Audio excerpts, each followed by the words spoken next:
안식일이 지남에 막달라 마리아와 야고보의 어머니 마리아와 또 살로메가 가서 예수께 바르기 위하여 향품을 사다 두었다가 안식 후 첫날 매우 일찍이 해돋은 때에 그 무덤으로 가며 서로 말하되 누가 우리를 위하여 무덤 문에서 돌을 굴려 주리요 하더니 눈을 들어본 적 돌이 벌써 굴려졌으니 그 돌이 심히 크더라.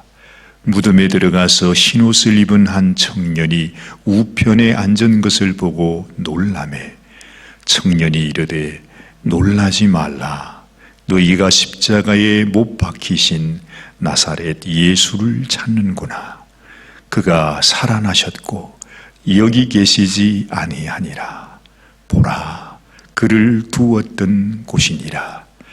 가서 그의 제자들과 베드로에게 이르기를 예수께서 너희보다 먼저 갈릴리로 가시나니 전에 너희에게 말씀하신 대로 너희가 거기서 배우리라 하라 하는지라. 여자들이 심히 놀라 떨며 나와 무덤에서 도망하고 무서워하여 아무에게 아무 말도 하지 못하더라. 예수께서 안식 후 첫날 이른 아침에 살아나신 후 전에 7 귀신을 쫓아내어 주신 막달라 마리아에게 먼저 보이시니 마리아가 가서 예수와 함께 하던 사람들의 슬퍼하며 울고 있는 중에 이 일을 고하매 그들은 예수의 살으셨다는 것과 마리아에게 보이셨다는 것을 듣고도 믿지 아니하니라. 그 후에 저희 중 2 사람이 걸어서 시골로 갈 때에 예수께서 다른 모양으로 저희에게 나타나시니 2 사람이 가서 남은 제자들에게 고하였으되 역시 믿지 아니하니라. 아멘. 하나님, 오늘도 주님께서 우리에게 주시는 말씀을 듣고 깨달아 알기 원합니다. 주님이 친히 말씀하여 주시옵소서. 우리 주님 예수님의 귀하신 이름으로 감사하며 기도드리옵나이다. 아멘. 아멘. 여러분, 오늘 마가복음 16장은 우리가 너무 잘 아는 대로 우리 주님께서 부활하신 소식을 전해주시는 장입니다. 주님의 부활, 주님께서 다시 사셨다. 불과 지난 주말이었습니다. 엊그제입니다. 이틀 전입니다. 사실은 수에 칠 끝도 없이 바로 마치 어젯밤 꿈에서 본 것처럼 너무나 생생하게 우리 주님이 죽으시고 그 말할 수 없는 고초를 당하시고 정말 도무지 상상도 못했고 절대로 있어서는 안 되며 그 마음속에 조금도 그런 일이 있으리라고는 생각하지 못했던 일들이 마치 지난밤의 악몽처럼 지나갔습니다. 그런데 그것은 악몽이 아니었습니다. 그것은 어디서 무엇을 잘못 본 것도 아니었습니다. 그건 현실이었습니다. 예수님은 실제로 잡히셨고 예수님은 실제로 그 십자가의 참혹한 죽음을 너무나 의의 없이 한순간에, 그것이 소일이 지나간 것도 아니고 마치 그냥 잠깐 우리 주님이 잡히시고 그냥 그 밤을 지내시고 주님은 십자가에서 죽은 시신으로 무덤에 묻히셔야만 하셨습니다. 아직까지는 주님의 부활하심을 알지 못하고 보지 못하고 믿지 못하는 제자들에게는 예수님은 정말 죽으신 것입니다. 모든 것이 다 끝이 났습니다. 아무 소망도 없습니다. 오직 아마 제자들의 마음속에는 불안과 두려움과 공포와 도무지 받아들일 수 없는 그 현실 앞에서 정말 그들은 떨고 있었을 것입니다. 그런데 주님은 다시 사셨습니다. 그 새벽동이 들 때 이미 주님은 살아나셨습니다. 여러분, 이 부활의 기적, 우리가 아무리 말로 많이 이렇게 얘기해도 우리는 그걸 잘 실감하지를 못합니다. 어찌 보면 우리 역시도 우리는 그 부활을 믿는 성도들이라고 스스로 믿고 우리가 이렇게 나오지만 아마 어찌 보면 아직도 우리는 주님의 부활을 믿지 못하고 있는지도 몰라요. 실감하지 못하고 있어요. 그래서 우리는 여전히 이 세상 속에서 마음의 참담함을 가지고, 두려움을 가지고, 아픔을 가지고, 낙심을 가지고, 절망한 마음을 가지고 지금도 우리는 하루하루를 살아가고 있습니다. 오늘 아침에 제가 교회로 오면서 제 마음속에 그런 생각이 들었습니다.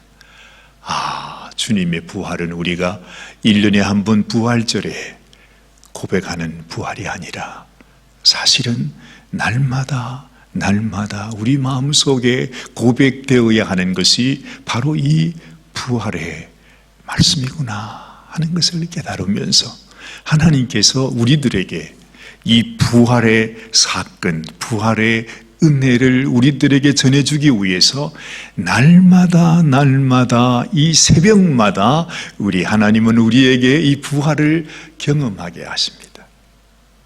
여러분, 사실 저도 이렇게 하루하루 살아가는 것을 생각해 보면 오후에 그저 늦게까지 있다가 저녁 때쯤 되면 집으로 들어가지 않습니까? 집에 들어가서 어제 소파에 앉아 있으니까 우리 하은이가 저한테 그래요. 아빠, 왜 그렇게 피곤하게 보이세요? 아마 제가 그렇게 아주 피곤하게 보였던 모양입니다. 하기야 하루 종일 어디는 책상에 앉아서 이거 저거 준비하느라고 하고 있다가 집으로 들어갔으니 아주 몸이 막 파김치가 되었던가 보지요. 저도 그래서 안 먹어야 되는데 제 마음속에 늘 저녁은 내가 가능하면 먹지 말아야 되겠다 이렇게 생각하면서도 그냥 피곤한 마음에 우리 정사관님이 또 저녁을 이렇게 준비해 주면 그게 또 그냥 지나갈 수가 없잖아요. 그지요? 그래가지고서 또 맛있게 먹어요. 먹고 나면 몸이 그냥 쫙 처져가지고요. 일어나는 것도 힘들어요. 왜 그런지 모르겠어요. 저도 이제 나이가 들어서 그런 건지 하여튼 저녁만 먹으면은 그냥 맥을 못 추는 것입니다. 어제는 그냥 소파에서 옷도 벗지 않고 그냥 넥타이 맨 그대로 누워가지고 잤습니다. 한참 자다가 일어나니까 새벽 1시더군요. 그래가지고 내가 왜 여기서 자고 있나 주섬주섬 다시 이제 방으로 가서 정신없죠. 근데 참 신기한 것은 말이죠. 정말 생각하면 할수록 신기해요. 그렇게 마치 죽어 있는 사람처럼 그냥 그렇게 피곤했던 제 몸이 말입니다. 아침에 새벽에 일어나면 세상의 몸무게가요. 잘 때 몸무게하고 아침에 일어날 때 몸무게하고 보통 한 3파운드 차이가 나요. 이상하죠. 신기하죠. 잠잘 때 재면은 파운드가 되는데 아침에 일어나서 재면 한 3파운드, 4파운드가 줄어져요. 내가 잠자면서 무슨 운동을 합니까? 잠자면서 무슨 살을 뺍니까? 아무것도 한 것 없고 잠만 잤는데 아침에 일어나 보니까 세상에 몸무게가 3파운드가 줄어 있어요. 저는 그거 보면요, 이것이 기적이구나. 여러분, 우리가 잔다고 하는 것, 하나님께서 우리가 잠들 때 하나님이 마치 우리 몸을 수술하는 것 같아. 내 몸뿐만 아니라 나의 영혼, 나의 심령까지 그냥 잠재우잖아요. 여러분, 아무리 우리가 힘들고 어려워서 마음에 고통하고 아파하고 낙심하고 해도요, 그냥 잠자면 끝인 거예요. 그래서 성경은 죽은 것을 잠잔다 그렇게 말씀해요. 그걸 다른 말로 말하면 잠자는 게 뭡니까? 잠자는 건 죽는 거예요. 우리는 날마다 죽는 것입니다. 사실 죽지 않으면 살 수 없어요. 사람이 하루라도 잠자지 않으면 살 수 있습니까? 없어요. 그래서 인생에게 가장 큰 고문이 잠재우지 않는 거잖아요. 그것보다도 고통이 없습니다. 그래서 잠은 하나님이 주시는 선물이라고 해서 하나님이 사랑하는 자에게 잠을 주신다 하잖아요. 여러분도 잠 안 잤다고 생각해 보십시오. 인생은 끝입니다. 그런데 하나님이 우리에게 잠을 주시는데 세상에 그 잠이 바로 죽는 거라 이 말입니다. 제 마음속에 오늘 아침에도 이 새벽 공기를 마시면서 하나님께로 나오는데 하나님께서 제 마음에 그러는 거예요. 기현아, 오사관, 네가 오늘 아침에 부활한 것을 아느냐? 그러세요. 맞습니다, 하나님. 제가 오늘 아침에도 부활했습니다. 다시 살아났습니다. 여러분, 지난 밤 어제를 생각해 보면 많은 일들이 있었어요. 힘든 일, 어려운 일, 피곤한 일, 너무 많은 스트레스와 그런 걱정과 염려들이 있었다 이 말이죠. 그런데 잠들면 다 끝나는 것입니다. 그래서 하나님이 우리에게 잠을 주세요. 그게 무슨 말일까요? 내가 하나님 앞에 온전히 순종하여 죽어질 때 하나님께서 내 몸을 회복하시는 것입니다. 아가서 성경에 보면 또 그런 말이 나와요. 술라미 여인이 그렇게 고백해요. 당신이 나에게 나의 피곤한 이 몸을 당신께서 나에게 포도를 주심으로 나를 회복하시고 나에게 싱그러운 사과를 먹여주심으로 나에게 새로운 소망을 주셨습니다. 저는 그 말씀을 이렇게 읽는데 하나님께서 사랑하는 당신의 자녀들에게 잠을 주시면서 하나님이 우리의 몸을 회복해 하시고 우리에게 상큼한 능금을 입에 넣어주심으로 말미암아 우리가 새롭게 살아갈 수 있는 힘을 주신다는 것이, 그것이 날마다 새롭습니다. 그것이 바로 하나님의 자비와 긍휼입니다. 아침마다 주님의 긍휼이 새롭습니다 라고 예레미야는 그렇게 고백하죠. 여러분, 그것이 뭔지 압니까? 그것이 바로 우리들에게 주시는 하나님의 부활의 은혜요 축복이라는 것입니다. 우리는 너무나 많은 순간 날마다 자고 일어나고 날마다 하나님을 믿는다고 하며 오늘 이 아침에도 주님 앞에 기도의 자리로 나오지만은 정작 이것이 나를 죽음에서 다시 살려내시는 부활의 주님께서 나를 부활하게 하시는 하나님의 은혜라고 하는 사실을 깨닫지 못할 때가 많아요. 아침에 일하면서도 어떡하나, 왜 이렇게 힘드나, 어떻게 사나, 이러다가 또 아침에 새벽 기도까지 가야 되니 아주 이게 그냥 우리에게 스트레스가 돼가지고 힘들고 어려울 때가 얼마나 많습니까?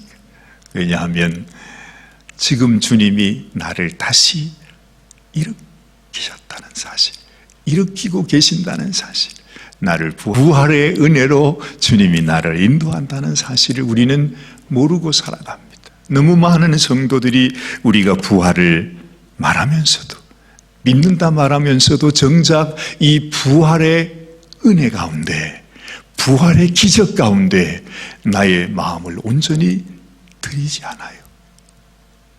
말은 우리가 이렇게 말하지만 사실은 부활의 신앙, 부활의 믿음을 가지고 살지 않는다 하는 것입니다.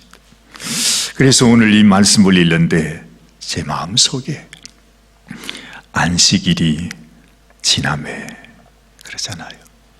그 안식일이 어떤 안식일이었어요? 예수님이 죽으시고 예수님이 무덤에 계시는 그 밤입니다. 근데 그것을 안식일이라 그렇게 말씀을 합니다. 그러고 보니까 정말 그러네요. 여러분, 안식일이 뭡니까? 안식일이 예수님이 죽어서 무덤에서 주무시고 계시는 것이 바로 안식일이라 하는 것입니다. 얼마나 놀라운지 몰라요. 여러분, 하나님께서 이 아담을 죽이실 때가 있었습니다. 언제 죽이셨지요? 아담에게 아담이 홀로 독처하는 것이 좋지 않아 하나님이 기뻐하지 않아서 이 아담에게 그의 배필을 만들어 주어야 되겠다 해서 그 배필을 주시기 위해서 아담을 잠들게 하십니다. 여러분, 이 아담이 안식했다. 아담이 잠들고 일어났더니 세상에 너무너무 아름다운 자기의 배필이 자기 앞에 있는 겁니다. 뼈 중에 뼈요, 살 중에 살이라고 고백하지 않을 수 없는 자신의 아내가, 자신의 배필이, 영원한 자신의 다른 반쪽이 있는 것입니다. 우리 하나님께서 예수님을 말할 수 없는 고통, 우리가 사람을 죽인다 그래요? 잠재운다 그래요? 그건 여러분 수술을 말하는 거잖아요. 어제 우리 정교님께서 눈 수술을 하셨는데 세상에 마취가 덜 되셨대. 아마 제대로 하기는 했는데 아마도 이게 사람마다 조금씩 다 체질이 다른가 보죠. 마취를 하기는 하셨는데 정작 했다고 의사가 수술을 하는데 우리 정교님은 마취가 안 된 거예요. 그래서 그 눈 수술하는데 그 고통을 정교님이 다 감당하면서 세상에 내가 수술을 많이 해봤지만 이렇게 고통스러운 수술은 처음이라고. 다 백내장 수술은 그거 아무것도 아니라고 그렇게 얘기해서 정말로 아무것도 아닌 줄 알고 편안하게 갔는데 그렇게 힘들게 보냈대. 아유, 제가 그 말씀 들으니까 얼마나 마음이 안타까운지. 내가 너무 기도를 못해 드려서 그런가 보다. 내가 너무 그래서 제가 얼마나 죄책감이 생기는지 몰라요. 여러분, 우리가 수술할 때 마취하지 않고 수술한다 생각해 보세요. 이 아담을 잠재우셨다 그러는데 산채로 하나님께서 아담 속에 그냥 손을 착 집어넣어가 갈비뼈를 탁 풀어가지고서 그걸 뺀다고 생각해 보세요. 얼마나 큰 고통이겠는가.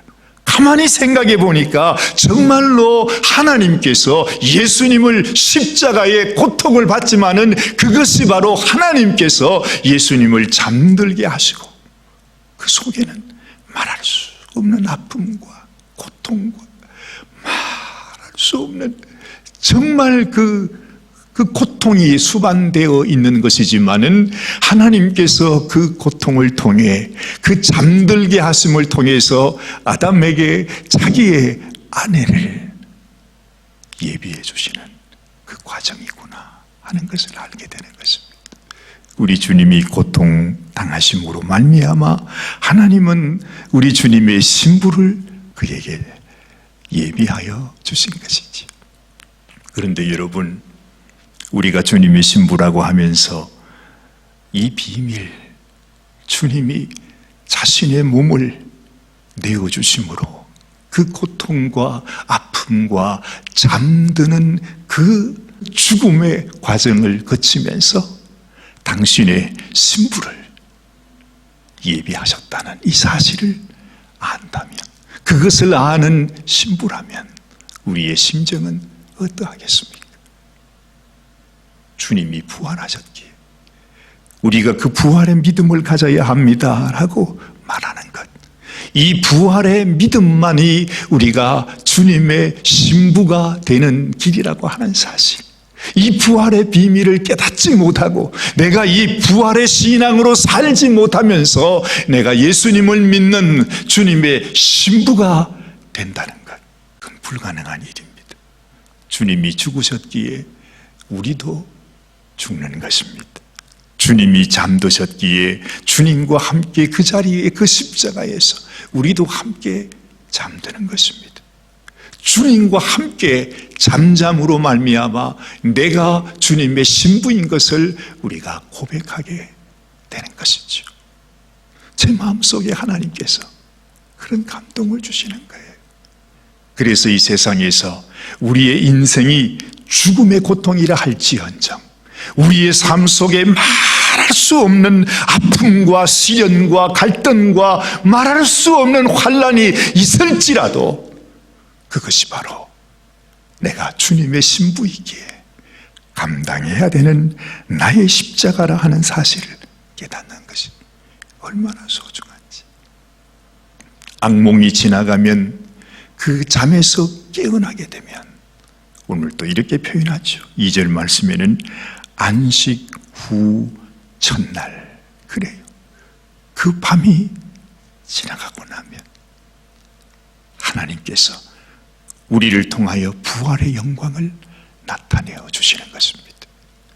잠들지 않고 그 십자가를 통하지 않고 그 고난을 통하지 않고 그 시련을 통하지 않고 정말 그 영적인 싸움에서 주님과 함께 같이 싸우고 죽지 아니하고는 절대로 부활의 영광, 부활의 아침은 우리에게 다가올 수 없어요.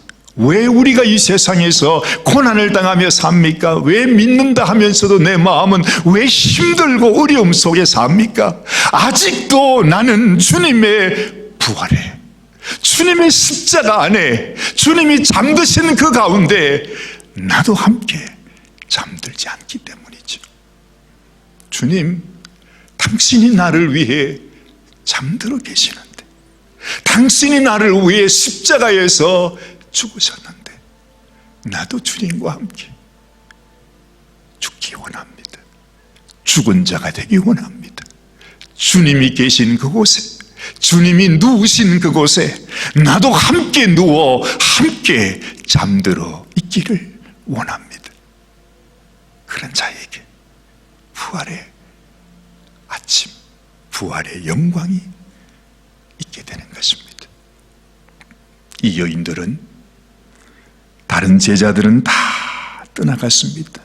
왜 떠나갔습니까? 예수님이 죽었다고 생각하기 때문에, 이제는 끝이라고 생각했기 때문에, 이제는 어떤 소망도 없다는 것. 내가 지금까지 예수님을 바라보고 그렇게 고생하고 수고하고 주님을 따라갔던 모든 지난 3년은 내가 어리석었다는 것, 내가 속았다는 것, 이제는 아무것도 내가 기대할 것이 없다. 왜냐하면 예수님이 죽었으니까, 죽고 말았으니까. 그래서 다 떠나갔습니다. 그런데 예수님은 죽으셨는데 정말 모든 소망은 다 사라진 것 같은데, 그럼에도 불구하고 여전히 예수님을 사랑하는 마음, 예수님과 함께하고 싶은 마음, 예수님이 누워 계신 그곳에 가서 주님을 뵙고 싶은 마음, 비록 그 주님은 시신이 되어 누워 계시고 그 무덤 문은 도무지 옮길 수 없는 큰 돌로 막혀져 있을지라도, 그러나 사랑하는 주님을 찾아가고 싶어하는 그 마음을 가진 여인들이 그 새벽에 안식 후 첫날 미명 해돋는 때 그 여인들이 주님을 찾아갑니다. 그러면서 여인들이 이렇게 말하죠.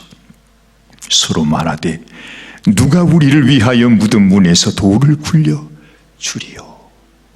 그렇게 해요. 그들이 주님을 향해 가지만 주님은 이미 돌아가셨고 돌로 그 무덤 문은 막혀 있어요. 주님을 만날 수 있는 길은 없어요. 아무도 자기를 도와줄 자도 없어요. 어떤 방법도 없는 것입니다. 그런데 놀랍게도 비록 죽어 계시는 주님이시라 할지라도 그 주님을 사랑하는 마음으로, 여전히 주님을 소망하는 마음으로, 여전히 주님 앞에 가까이 하고자 하는 그 마음을 가지고 주님 앞에 나아갔더니 바로 그 여인들에게 그 돌은 다 옮겨지고 무덤 문은 열린 채 부활하신 주님의 영광을 전하는 천사를 자기들이 보게 되었다는 거죠. 무엇을 의미하는 것이겠습니까? 사랑은 죽음보다 강하다.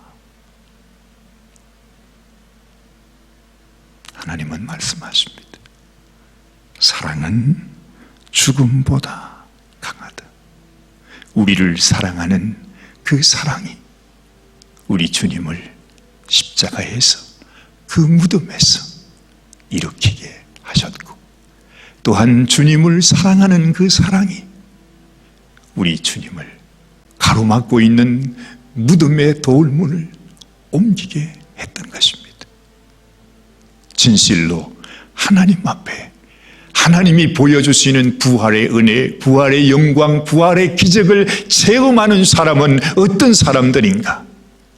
내게 아무것도 보이는 것 없고 소망이 없고 손에 잡히는 것 없을지라도 그러나 내 마음속에 주님을 사랑하는 마음, 주님이 나에게 말씀하셨듯 주님이 나의 영원한 소망이시오, 주님이 우리 주님이시라는 하나님의 아들이시라고 하는 그 믿음을 가지고서 여전히 주님을 사랑하며 나가게 될 때 가로막힌 모든 것은 죽음의 권세도, 가로막고 있는 돌의 권세도, 그것을 또한 가로막고 있는 군병들의 권세도 다 물러가 버리고 다 열려버리고 우리 주님께서 전하시는 너희가 찾는 십자가에 죽은 예수님은 살아나셔서 이곳에 계시지 않다고.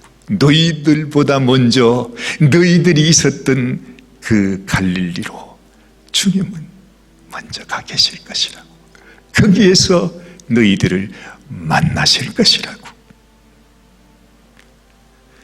여러분, 우리를 향한 주님의 은혜, 주님의 놀라운 이 부활의 축복을 누리는 자가 누구이지요? 주님을 사랑하는 자. 어떤 상황 속에서도 모든 세상이 다 이제는 끝이야, 주님은 죽었어, 주님은 시체가 되었어, 이미 무덤 속에 갇혔어, 완전히 무덤은 다 막혔어, 아무 소망이 없다고 말할 때에도 주님을 사랑하는 마음을 가지고 주님께 나가게 될 때 그 죽음도 돌도 그 무엇도 그 사랑을 막지 못하는 것입니다. 하나님께서 예비하신 하나님의 은혜, 하나님의 축복, 이 부활의 기적, 이런 기적이 여러분 우리의 삶 속에 임하기 위해서 한 가지 필요한 것. 시몬아, 네가 나를 다른 사람들보다 더 사랑하느냐 물으셨듯이 베드로는 절대 떳떳하지 못했어요.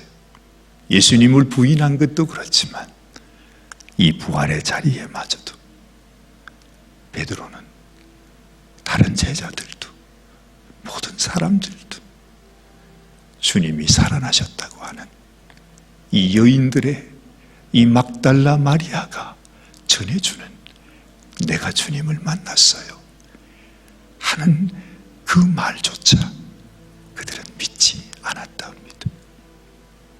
그런데 주님은 그들을 찾아가지 않습니까? 왜요? 너도 이 막달라 마리아처럼 부활의 믿음, 부활의 신앙을 가지라고. 그것이 나를 사랑하는 것이라고. 네가 진실로 나를 사랑한다면 나의 죽음에도 나의 고난에도 함께 할 수 있을 거다. 나와 함께 죽는 자만이, 나와 함께 잠잘 수 있는 자만이 나의 신부가 된다. 주님은 말씀하시는 것입니다. 오늘 이 아침에 여러분, 우리도 이 막달라 마리아가 되었으면 좋겠습니다. 그렇게 귀신에게 붙잡혀 살던 마리아. 그러나 그 마리아는 예수님께서 너무너무 그를 사랑해서 그녀의 사랑을 알고 가장 먼저 주님이 부활하시자마자 그 어느 누구보다도 세상의 막달라 마리아에게 가장 먼저 찾아가서 마리아야, 마리아야. 솔로몬 술람비 여인을 보고 그렇게 말해요. 나의 사랑하는 어여쁜 여인아, 너는 마치 저 가시덤불 속에 홀로 피어난 백합화와 같구나. 그렇게 말합니다. 주님이 우리를 보면서 너는 어쩌면 그러니 세상에 수많은 사람들, 나의 이름을 부르는 자들이 있지만 그들은 마치 가시덤불처럼 그런 모양을 하고 있는데 너는 이 가시덤불 속에 홀로 피어난 백합화와 같구나. 나의 사랑하는 여인이여. 그렇게 말씀하시는 것입니다. 여러분이 놀라운 주님이 주시는 사랑, 이 은혜가 오늘 여러분들의 사랑이 되시기를 주님의 이름으로 축원합니다. 기도하십시다. 하나님 아버지, 우리가 주님의 부활을 믿는다 하면서 그러나 우리 마음속에 정작 내가 이 부활 안에 부활의 믿음, 부활의 신앙, 이 부활의 기적 속에 살아가지 못하고 입술로만 내가 믿는다 하면서 나의 삶은 여전히 이 세상의 포로가 되고 이 세상에 묶인 채로 전전긍긍하며 신음하며 낙심하며 좌절하며 살아가고 있는 우리의 모습을 봅니다. 하나님, 우리의 모습이 낙심하고 좌절해서 두려움 속에 벌벌 떨고 있는 그 제자들의 모습이 아니라 그 환난 속에서도 절망 속에서도 아무도 그들 떠보지 않는 그 가운데서도 주님을 사랑하기에 주님이 계시는 그곳, 주님이 잠드신 그곳, 주님이 갇혀 계시는 그곳을 향하여 주님의 몸에 발라줄 향품을 가지고 나아갔던 그 여인들, 그 여인들의 사랑, 그 여인들의 믿음이 우리의 믿음이 되게 하여 주시옵소서. 우리 주님이 나를 보시며 너는 어찌 이 세상 저 많은 가시덤불 속에 홀로 피어난 아름다운 백합화같이 어찌 그리 아름다우냐. 우리 주님이 나를 찾아와 내게 나의 사랑하는 신부야, 내 사랑하는 사랑, 나의 어여쁜 자야, 일어나 나와 함께 가자고 해주시는 우리 주님의 그 음성을 듣게 하여 주시옵소서. 오늘도 주님과 동행하며 주님과 함께 울고 주님과 함께 웃고 주님과 함께 부활의 영광에 참여하는 우리 모든 성도님들이 되게 하여 주시옵소서. 우리 주님 예수님의 귀하신 이름 의지하여 간절히 기도드리옵나이다. 아멘, 아멘. 오늘도 주님과 함께 동행하며 우리 주님과 깊은 사랑의 고백을 나누는 복된 하루가 되시길 바랍니다.